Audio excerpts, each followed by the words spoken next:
¿Qué tal? Mi nombre es Elizabeth Morales Salinas, trabajo en el Departamento de Patología de la Facultad de Medicina Veterinaria y Zootecnia de la UNAM. Vamos a revisar la patología del oviducto, útero y vagina en los animales domésticos. Vamos a empezar con patología del oviducto. Primero tenemos que ver que el oviducto se divide en tres segmentos, hablando anatómicamente. Se divide en lo que se conoce como istmo, que es la porción que está más pegada al útero, el ámpula, e infundíbulo, que es la porción fimbriada que está más cerca al ovario. Como cualquier órgano tubular, el oviducto tiene tres capas. Es un corte histológico de oviducto de una vaca. Tiene una mucosa, una muscular y una serosa. ¿Por qué es importante el oviducto? Porque en este órgano es donde va a haber la fertilización de los óvulos en la mayoría de las especies animales. En esta imagen vemos el oviducto en una vaca. Hablando de procesos inflamatorios del oviducto, tenemos dos términos, lo que se conoce como salpingitis y lo que se conoce como piosalpins. Salpingitis es el proceso inflamatorio del oviducto, pero no necesariamente vemos exudado en la luz del oviducto. Cuando hablamos de piosalpins, entonces hablamos de que hay pus dentro de ese oviducto. Generalmente los procesos inflamatorios están asociados a agentes bacterianos y son muy importantes en las vacas. En todas las especies es importante, pero en las vacas pues tiene una importancia. Aquí están enlistados algunos agentes bacterianos asociados a estos problemas. A Campylobacter fetus fetus, Trichomonas fetus, Mycobacterium bovis, Mycoplasma bovis, Brucella abortus y bacterias piógenas.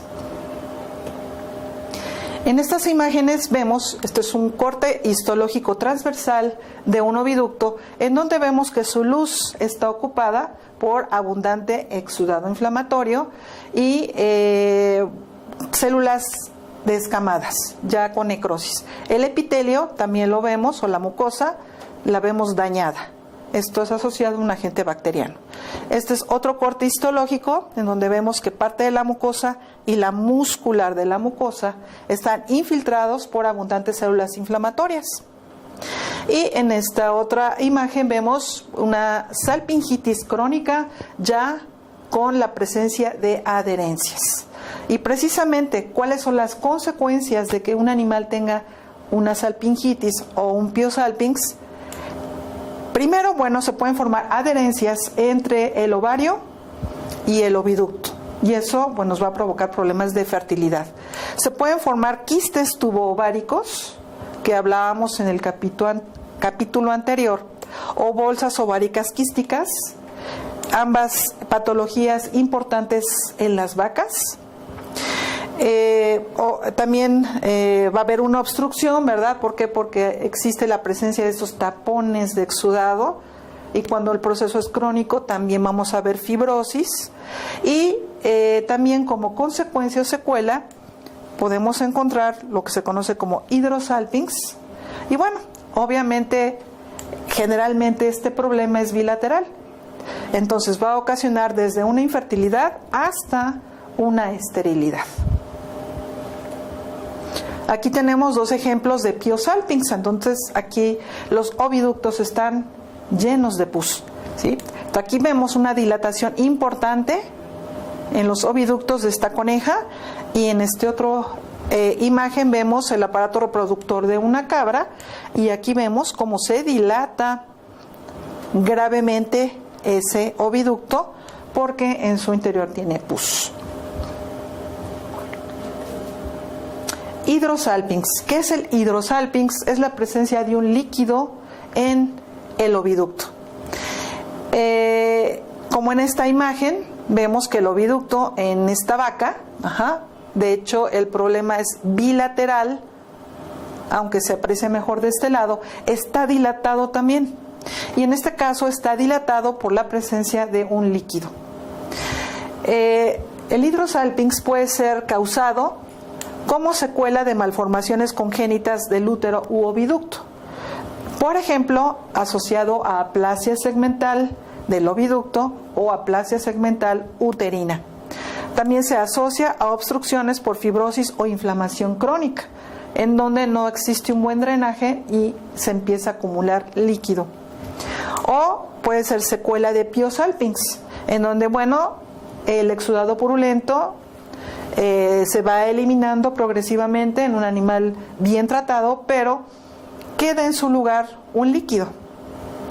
Y este problema pues nos puede llevar a la infertilidad, y si es crónico, ¿verdad? No se resuelve el problema, pues los animales quedarán estériles. Bajándonos, pasamos a patología del útero. Y aquí es importante que recuerden que existe una clasificación de los úteros en los animales domésticos en lo que se conoce como úteros bipartidos o úteros bicorne o bicorneales. Esto porque los úteros bipartidos, ¿verdad? Los cuernos uterinos no son tan largos porque este tipo de útero lo presentan especies domésticas que nada más generalmente tienen un producto. En algunas ocasiones, bueno, sí hay gestaciones gemelares, pero lo normal es que nada más haya un producto. Los animales que presentan útero bicorne, ¿verdad? Como la perra, la gata o la cerda, los cuernos uterinos son muy largos. ¿Por qué? Porque estas especies van a alojar en el útero a mayor número de productos, y por eso esta división. ¿Por qué es importante el útero? Bueno, porque recibe al óvulo o al embrión y obviamente desarrolla al feto. Y también interviene en el parto. Ayuda a la expulsión del feto, las membranas fetales, la placenta, por un mecanismo neuroendocrino en el que intervienen hormonas, principalmente la oxitocina. Estas son algunas características anatómicas normales de úteros o del útero de la vaca, ¿sí? ¿Por qué? Porque a veces, si no conocemos las características anatómicas normales, las pudiéramos llegar a confundir con un proceso patológico, ¿verdad? Entonces, aquí estamos viendo la mucosa endometrial de una vaca y vemos a las carúnculas, ¿sí? Que son estas prolongaciones que sobresalen de la mucosa uterina, y estas, bueno, se van a unir a los cotiledones de la placenta. Y la unión entre la carúncula y los cotiledones se denominan placentomas. Entonces, estas son importantes. En las vacas aproximadamente se encuentran 50 carúnculas por cuerno uterino. En general, pues son 100 carúnculas. Aquí, por ejemplo, igual es el tracto genital, el útero de vacas también, y estamos observando el cérvix, una estructura normal. Es frecuente que encontremos moco cervical, ¿sí? Eso es normal, es un mecanismo de defensa uterino. Aquí vemos otras características anatómicas normales. Esto es un útero de una borrega, en donde vemos que sus carúnculas son de color negro. Y esto es totalmente normal. Es una melanosis. Es nada más la presencia de ese pigmento en un lugar que no es el común, en donde encontramos melanina. Pero pues esto obviamente no interfiere con la fertilidad y la reproducción. Es algo normal en ciertas razas de borregas, por ejemplo en la Suffolk. Histológicamente aquí estamos viendo una carúncula, que es este tejido, ¿verdad?, pedunculado con un cuello. Aquí está revestido por el endometrio. Y bueno, habíamos hablado que esto se une a los cotiledones en la placenta. Esto es el aparato genital de una cerda, en donde vemos que pues, su útero es bicorne o bicorneal, y bueno, tiene muchas forma como sinuosa, Ajá. Y esto es debido a que aloja a diferentes fetos durante la gestación. El aparato genital de una gata, que bueno, también es un útero bicorne, los cuernos uterinos son largos, es parecido también al de la perra, por ejemplo. Y repasando muy brevemente cómo es el endometrio en las especies domésticas, toda esta capa, en su corte histológico, vemos al endometrio que está recubierto, ¿verdad?, por ese epitelio o mucosa endometrial, y algo muy muy importante es la presencia de glándulas endometriales. Si hacemos un acercamiento, por ejemplo, aquí también encontramos a glándulas endometriales. Estas son muy, muy importantes, producen mucopolisacáridos y también son las responsables de producir prostaglandinas, que son las que, bueno, a nivel ovárico hacen que se reinicie el ciclo estral. Pasando a patología uterina, primero veremos a los trastornos del desarrollo o congénitos.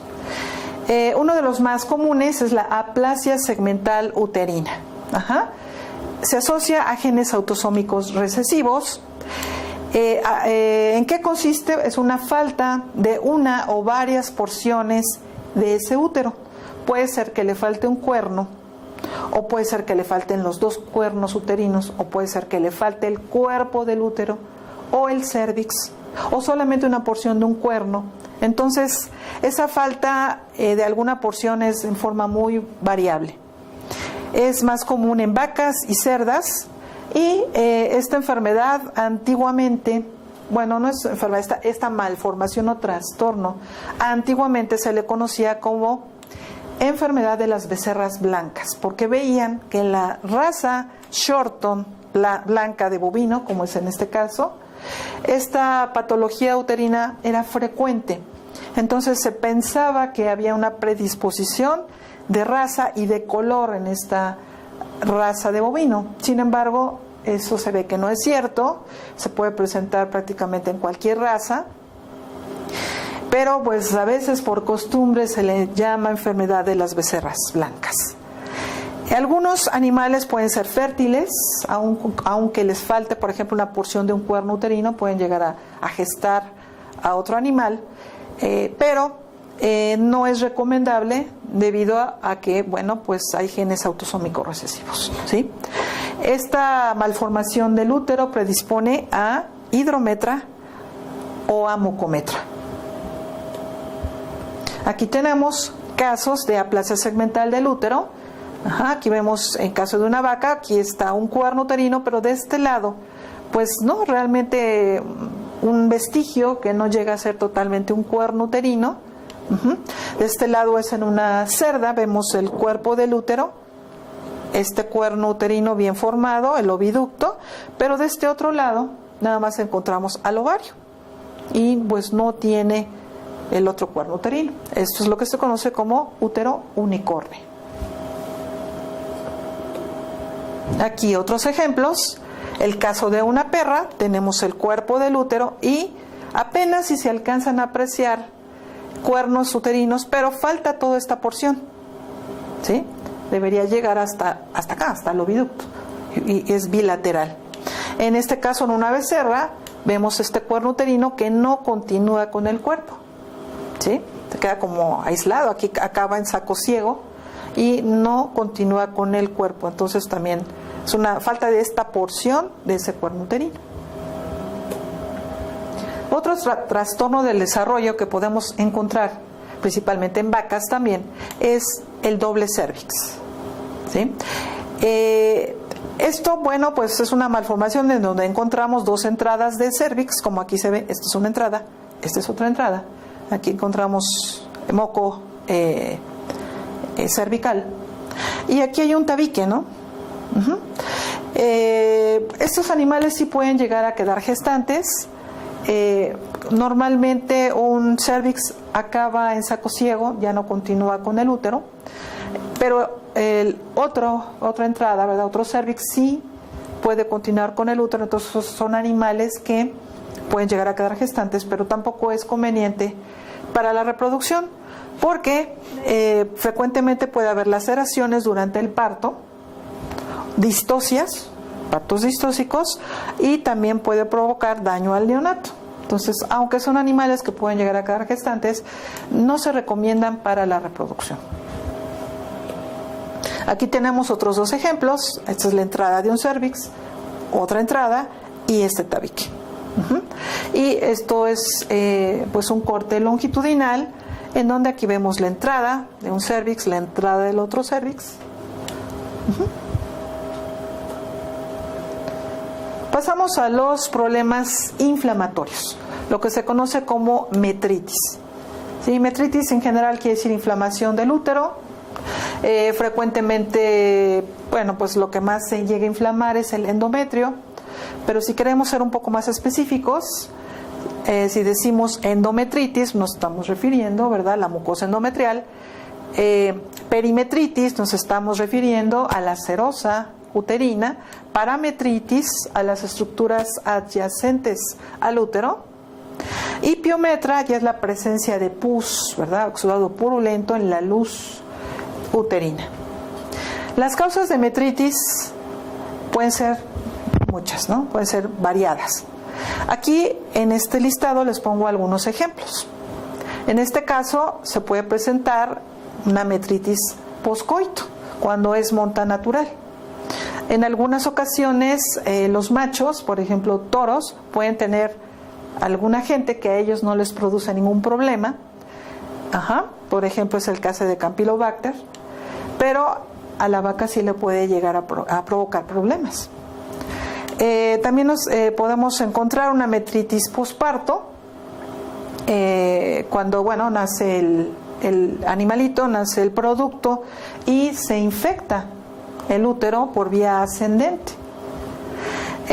Puede estar asociado a distocias o a partos difíciles que se conoce, también a retención placentaria, predispone también a las metritis, maniobras obstétricas cuando no se realizan adecuadamente, cuando se palpan vacas o se manipulan vacas sin cambiarse los guantes. Un animal puede tener un problema infeccioso y el mismo médico veterinario puede transmitir el problema a otra vaca, por ejemplo, o simplemente los utensilios que está utilizando en ese momento no están limpios. También puede ser la consecuencia de infecciones generalizadas o localizadas, como el caso de brucelosis. Brucelosis, bueno, brucela es una de las principales causas de endometritis, ¿sí? Y también una de las principales causas de aborto, por ejemplo. Caso de tricomoniasis, ¿verdad? Tricomona fetus también puede ocasionar endometritis. Tuberculosis, bueno, ya es una enfermedad infecciosa que puede ser generalizada, ¿sí? Entonces, cuando ya vemos realmente una endometritis tuberculosa, quiere decir que pues la vaca ya tiene lesiones por tuberculosis en prácticamente todo su organismo, puede ser. Ya es una enfermedad generalizada o muy diseminada. O puede ser la consecuencia de bacterias piógenas. Un caso especial que provoca endometritis en vacas es la infección por Campylobacter fetus fetus. Esta pues se considera flora saprófita del toro. En el toro no llega a provocar ningún problema. El problema es para la vaca. En este caso, cuando la vaca está en estro, cuando es receptora, cuando puede haber monta natural, hay una leucocitosis natural en esta etapa del ciclo estral por el estímulo estrogénico. Entonces, aunque el toro le haya transmitido al Campylobacter, todavía no llega a producirle gran problema porque hay una leucocitosis natural. Pero si la vaca queda gestante, el estímulo estrogénico disminuye, se incrementa la producción de progesterona debido a la gestación y esto provoca una baja de la leucocitosis, provocando que esta bacteria prolifere. ¿Sí? Prolifera y entonces puede provocar muerte o reabsorción embrionaria, que es algo común, y la vaca repite. ¿sí? Es una causa de lo que se conoce como vacas repetidoras, reabsorción embrionaria. Entonces muchas veces el médico piensa que no quedó gestante, y sí quedó gestante, pero hubo reabsorción embrionaria. Después, bueno, la vaca va adquiriendo inmunidad contra este agente, y después no necesariamente va a haber reabsorción, no necesariamente, puede haber aborto, pero conforme va teniendo mayor inmunidad, inclusive puede ser que ya no aborte. Aquí tenemos cortes histológicos de endometrio con diferentes grados de inflamación. Aquí vemos la mucosa endometrial y vemos aquí en la lámina propia gran cantidad de células inflamatorias. ¿Sí? Estas se van a salir de la mucosa por exocitosis y después se van a ir hacia la luz uterina. Aquí tenemos otro corte histológico de endometrio en donde vemos abundantes células inflamatorias. Esta es una glándula endometrial. Entonces, animales que tienen esos problemas, pues difícilmente quedan gestantes. ¿Sí? Ese es uno de los problemas más importantes, difícilmente van a quedar gestantes. Esto es una endometritis un poco más leve, aquí tenemos la mucosa endometrial, también infiltrado inflamatorio un poco más leve, pero de igual forma puede tener problemas para quedar gestante. Aquí tenemos casos también, por ejemplo, de una endometritis posparto, donde vemos exudado. Esto no hay que confundirlo con ese líquido que se encuentra después del parto, lo que se le conoce como loquios. No hay que confundirlo.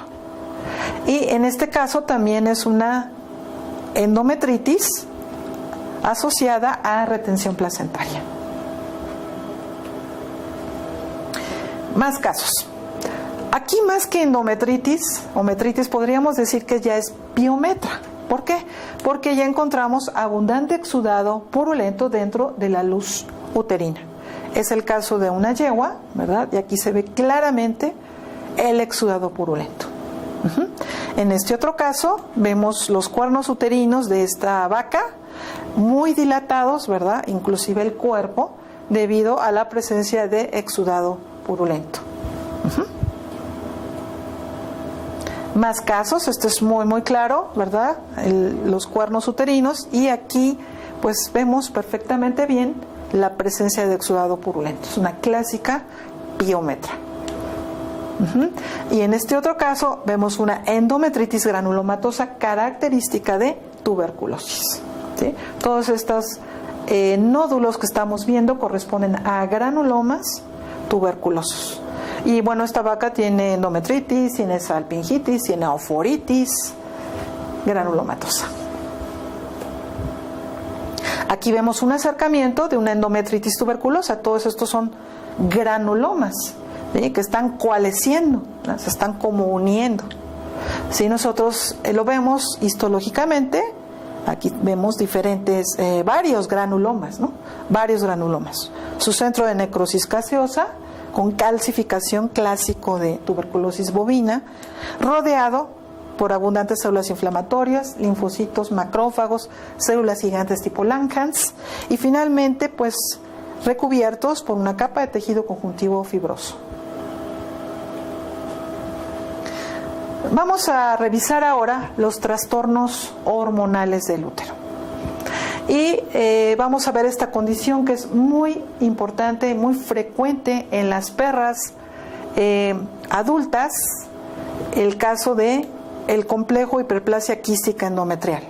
¿Sí? Vamos a ir hablando de estos problemas. Puede haber también una hiperplasia quística endometrial por estrógenos, o en el caso de animales con pseudopreñez también se puede presentar esta hiperplasia quística. En esta imagen vemos el útero de una perra y la mucosa endometrial está muy engrosada, como ustedes lo aprecian, corrugada, ¿verdad? Porque hay una hiperplasia, como su nombre lo dice, y las glándulas endometriales también se hacen quísticas. Entonces de ahí el aspecto corrugado de la mucosa endometrial. Hablando del complejo hiperplasia quística endometrial en la perra, esta se va a presentar principalmente en perras ya de edad adulta, principalmente en la etapa del diestro, y se asocia un defecto en el metabolismo de la progesterona y estrógenos en el útero durante esa etapa, durante el diestro. Entonces, en este caso, van a actuar ambas hormonas, la progesterona por un lado, que es la principal, pero también pueden estar actuando los estrógenos. Cuando actúa la progesterona, ¿qué es lo que hace la progesterona? Va a provocar hipertrofia e hiperplasia de las glándulas uterinas, del endometrio, ¿verdad? Provocando aumento en su secreción. Esta hormona también provoca que el cérvix permanezca cerrado e inhibe la contracción del miometrio.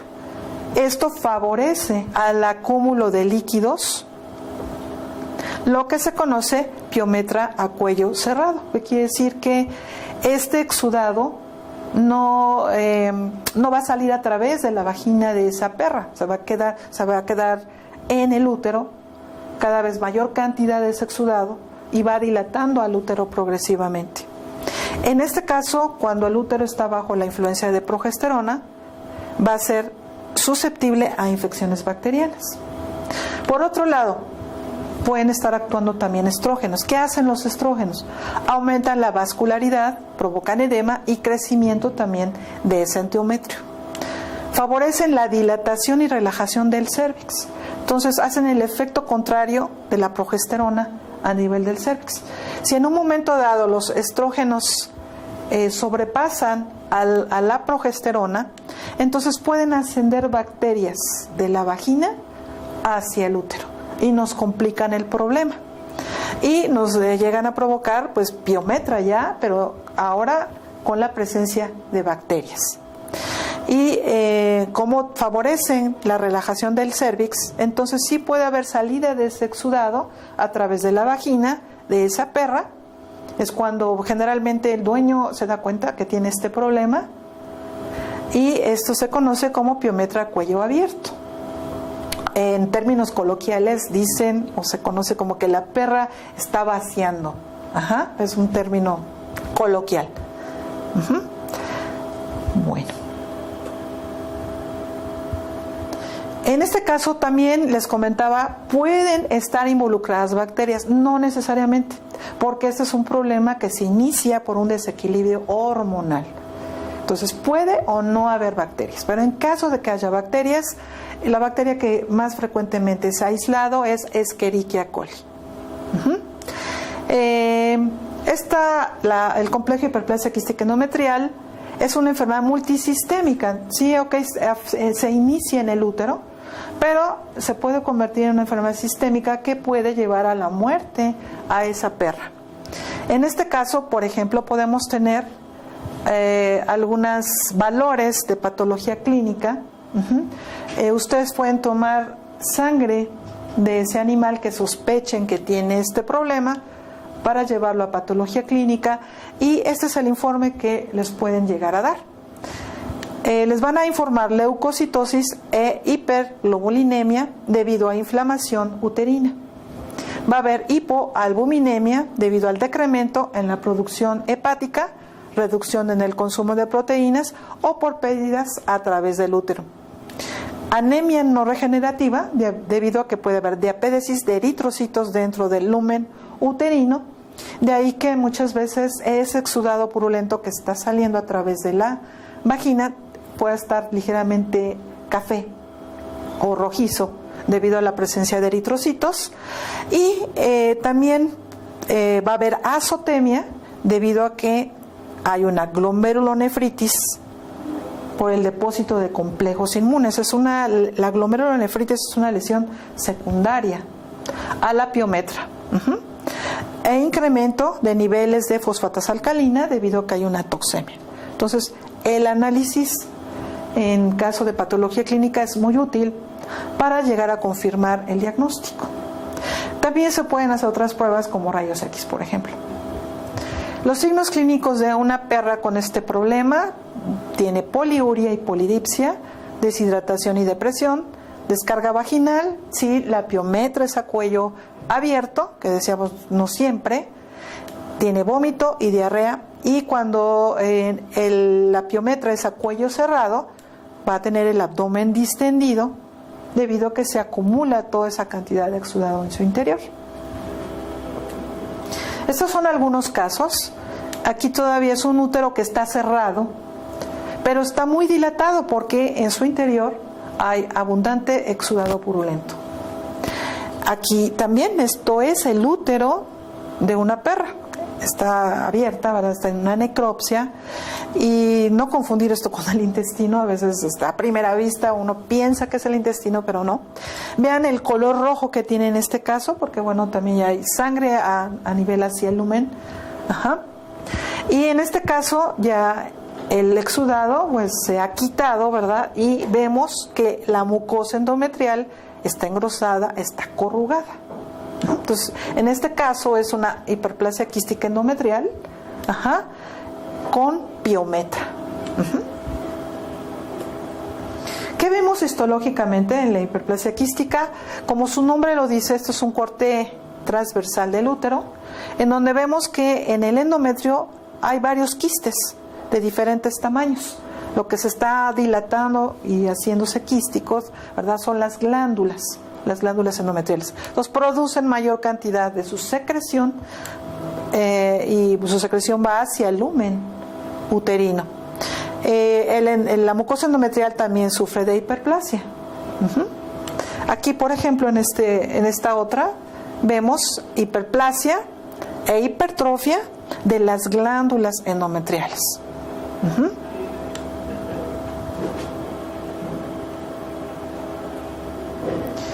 El problema de hiperplasia quística endometrial puede estar asociado exclusivamente a estrógenos, a hiperestrogenismo, pero esto ya es diferente al problema anterior. ¿A qué se puede asociar? Bueno, por ejemplo, a perras, o también se presenta en gatas que tengan hiperestrogenismo, ya sea, por ejemplo, por la presencia de quistes foliculares que producen estrógenos, la presencia de tumor de células de la granulosa que producen estrógenos, o puede ser una causa iatrogénica por la aplicación de estrógenos de larga duración. Por ejemplo, el ciprionato de estradiol, que se puede aplicar, o que no es recomendable, en el diestro como anticonceptivo. Esto realmente ya no es muy manejado, debido precisamente en que podemos caer en una iatrogenia. En este caso vemos el útero de esta perra, vemos el endometrio muy engrosado nuevamente, muy corrugado. ¿A qué se debe? A esto, ¿verdad? A la hiperplasia de las glándulas endometriales, aumento en su secreción, a que hay un infiltrado inflamatorio en la mucosa, que posteriormente va a salir hacia la luz uterina. Bueno, otros problemas que pueden estar asociados a un desequilibrio hormonal es la mucometra e hidrometra. Se presenta en cualquier especie, aunque también tiene gran importancia en la vaca.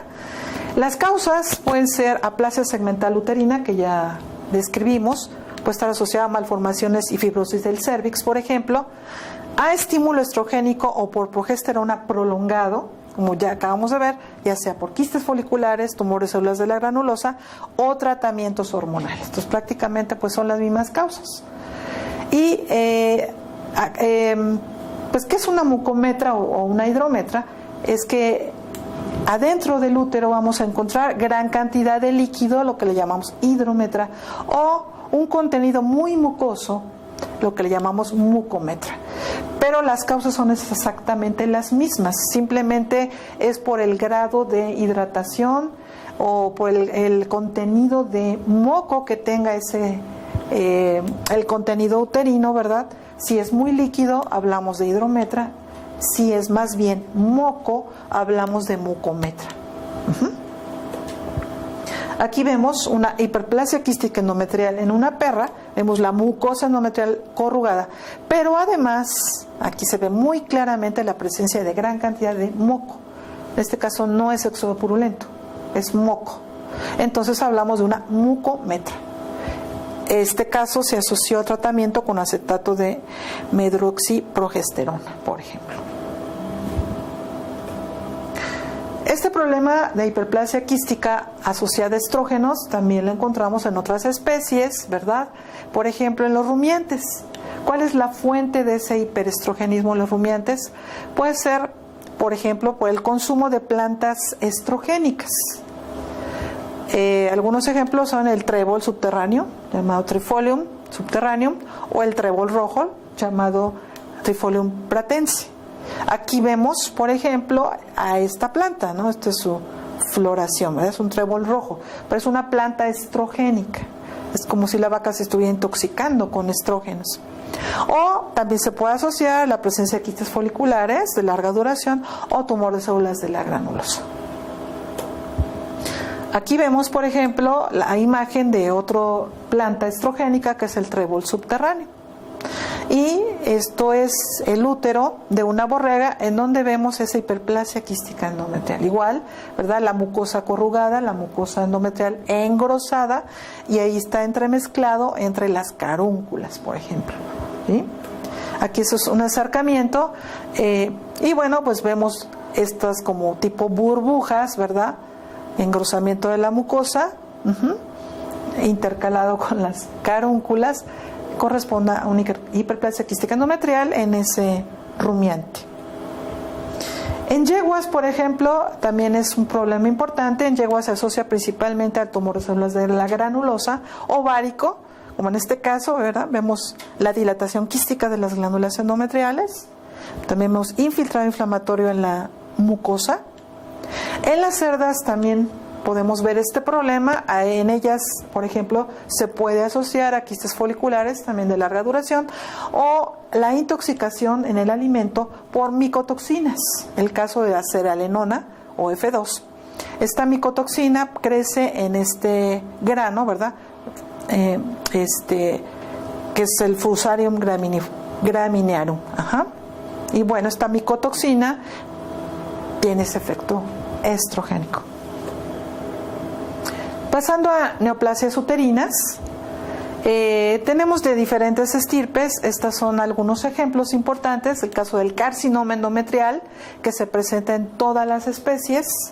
Es una neoplasia que nace del endometrio, precisamente. Tenemos a leiomiomas, a los leiomiomas o a los leiomiosarcomas, que nacen del músculo liso de ese útero, o fibromas o fibrosarcomas. Ambos son comunes en perras. Por otro lado, también tenemos a los linfomas, que estos son más comunes en las vacas, sobre todo en vacas que padecen de leucosis enzótica bovina. Esto, por ejemplo, es el caso de linfoma. En este caso fueron una yegua. Todos estos nódulos corresponden a esa neoplasia. Aquí tenemos el caso, es un corte transversal, en donde vemos un leiomioma.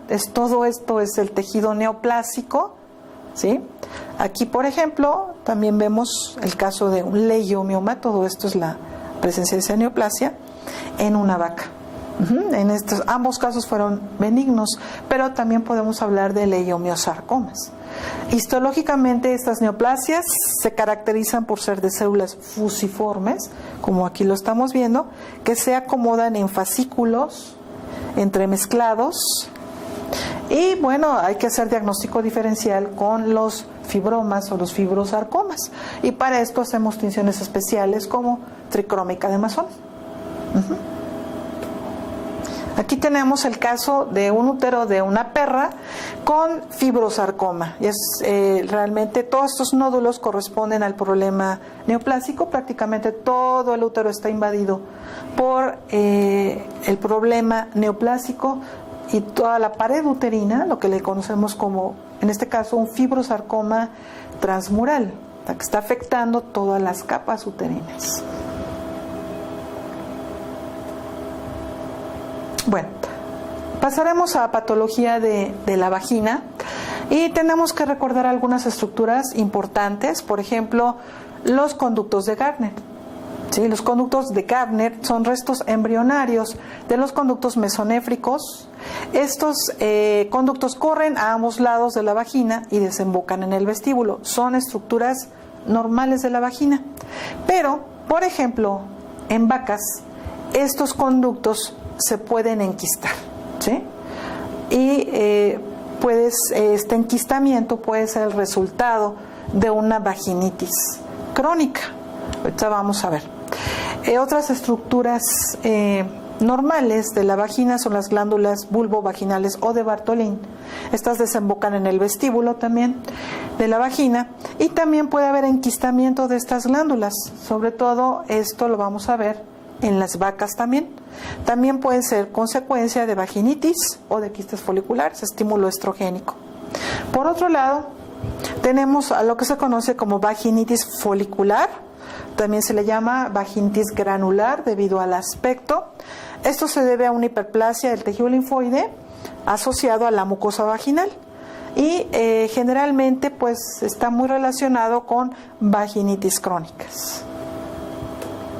Aquí tenemos un ejemplo de glándulas de Bartholin enquistadas, ¿sí? Entonces aquí adentro, bueno, pues hay un líquido. En este caso, pues esta persona no tiene guantes, lo cual no es adecuado, ¿verdad? Este otro, tenemos una vaginitis folicular. Aquí vemos pequeños como nodulitos blancos, que corresponden histológicamente a una hiperplasia del tejido linfoide de la vagina, que este tejido linfoide es asociado y es un mecanismo de defensa natural de la vagina, pero cuando hay hiperplasia lo podemos ver así macroscópicamente, y debido al aspecto también se le conoce como vaginitis granular. Este es el caso de una vaginitis folicular o granular en una vaca. Aquí vemos nuevamente estos nódulos pequeños, blanquecinos, que generalmente están rodeados por un halo rojo, y histológicamente esto es lo que se vería, ¿verdad? Aquí tenemos a la mucosa vaginal ya desprendiéndose con vaginitis, pero vemos la hiperplasia del tejido linfoide. Pues, precisamente por eso se ven estos nódulos macroscópicamente, debido a esta hiperplasia. En las vacas este problema se asocia a infecciones por micoplasmas o por ureaplasmas. Estos agentes pueden llegar a ocasionar aborto en las vacas. No son de los más frecuentes, pero sí están considerados dentro de los agentes que pueden ocasionar también aborto. Aquí tenemos un caso de vaginitis crónica y ya necrótica, ¿verdad? Esto es el cervix. Aquí tenemos a la vagina y vemos que ya está una coloración negra, ¿verdad? ¿Sí? Ya negruzca, y este tejido se está desprendiendo. ¿De acuerdo? Tenemos que revisar muy rápidamente esta enfermedad, es importante en vacas, llamada vulvovaginitis pustular infecciosa. Esta enfermedad se asocia a infección por virus herpes bovino 1, y ustedes recordarán que este agente también provoca problemas en aparato respiratorio, la llamada IBR, además de la vulvovaginitis pustular infecciosa, y también es un agente que llega a provocar aborto, de los más importantes agentes virales que provocan aborto en las vacas.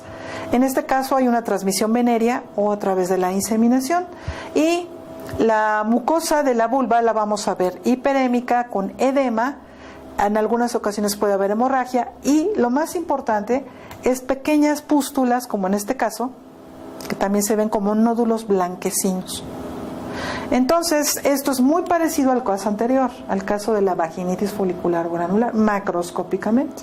Y entonces tenemos que hacer diagnóstico diferencial. Se trata de vaginitis folicular por infección por micoplasma o ureaplasma, o se trata de una vulvovaginitis pustular por infección por virus herpes.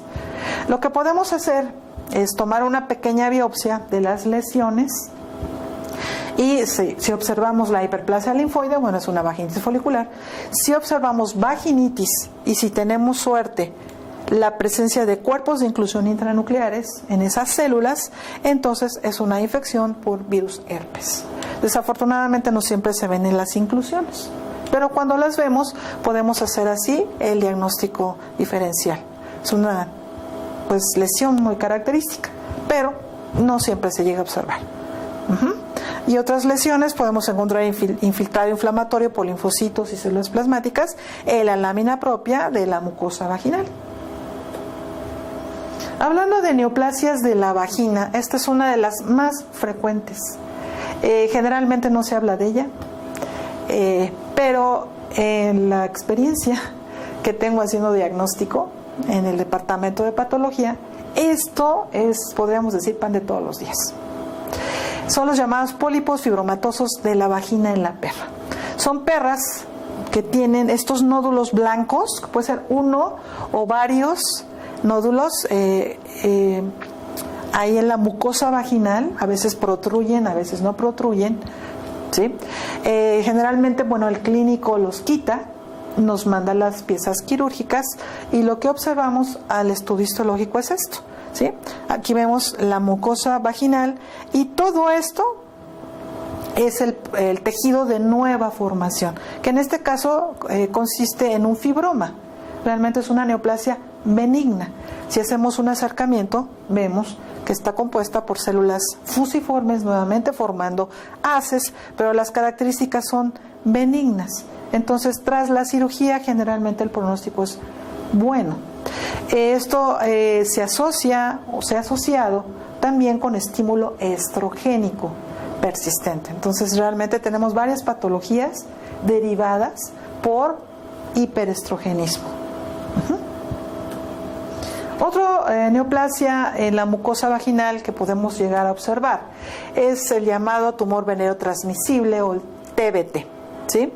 Esta es una neoplasia rara, diferente a casi todas las neoplasias, desde su manera de que nace, ¿no?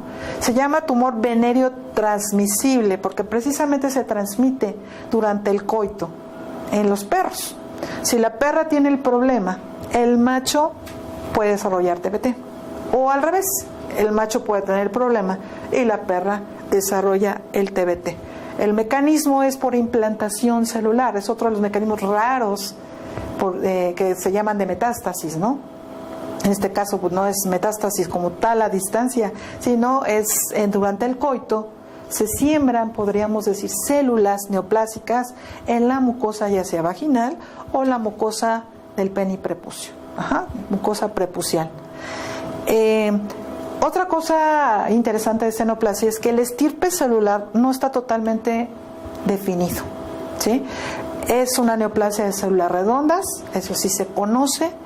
Antiguamente, como se parece mucho a los linfomas, por ejemplo, se le conocía como linfogranuloma venéreo, debido a que se pensaba que eran linfocitos. Pero no son linfocitos. Hubo otra propuesta de que son histiocitos. No, tampoco son histiocitos, ¿sí? Ya con estudios ya más avanzados, aparentemente estas células son de estirpe neuroendocrino, pero todavía se está estudiando, no se sabe. Algunos han propuesto que pudiera ser por una infección viral, pero nadie ha dicho la última palabra. Algunos investigadores han visto virus en cortes de ultraestructura, microscopía electrónica, pero otros no los han visto. Entonces, ¿es viral o no? No se sabe tampoco. Hasta el momento no se sabe por qué nace por primera vez, por así decir, aunque es transmisible. Otra cosa rara de esta neoplasia es que puede ser reversible por sí sola sin tratamiento. Es raro que de repente la perra o el perro tenga la neoplasia y de repente pues va desapareciendo progresivamente, en algunos casos. En otros casos definitivamente hay que dar un tratamiento. Otra característica de la neoplasia es que aunque las células pues sean pleomórficas realmente y el índice de mitosis es alto, está clasificada como benigna y muy rara vez llega a producir metástasis interna, si ha habido informes, pero la metástasis es muy rara. Lo que sí es que animales, por ejemplo, que se lamen, ¿verdad?, este tumor, la vagina, por ejemplo, o el pene y prepucio, y después se lamen en otro sitio de la piel, puede ser que ahí nazca una nueva neoplasia. Y son animales que les nace esta neoplasia en los labios, por ejemplo, o en la nariz, debido a que se están lamiendo y también es por implantación de células. En este caso vemos aquí Esta neoplasia, que es de color rojizo, tiende a tener aspecto de coliflor, a veces se ulcera y sangra, por ejemplo. Aquí tenemos una citología.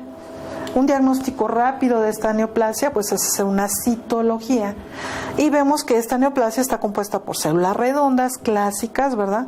Pero están pleomórficas y aquí es una mitosis, el índice de mitosis es bastante alto. Y esto ya son cortes histológicos, ¿verdad? Ya son biopsias o piezas quirúrgicas, la mucosa vaginal, y aquí estamos viendo cómo nace esta neoplasia, aquí la vemos, son células redondas que se acomodan como en cordoncitos y tienen un fino estroma fibrovascular. Bueno, pues con esto concluimos el tema y muchas gracias por su atención.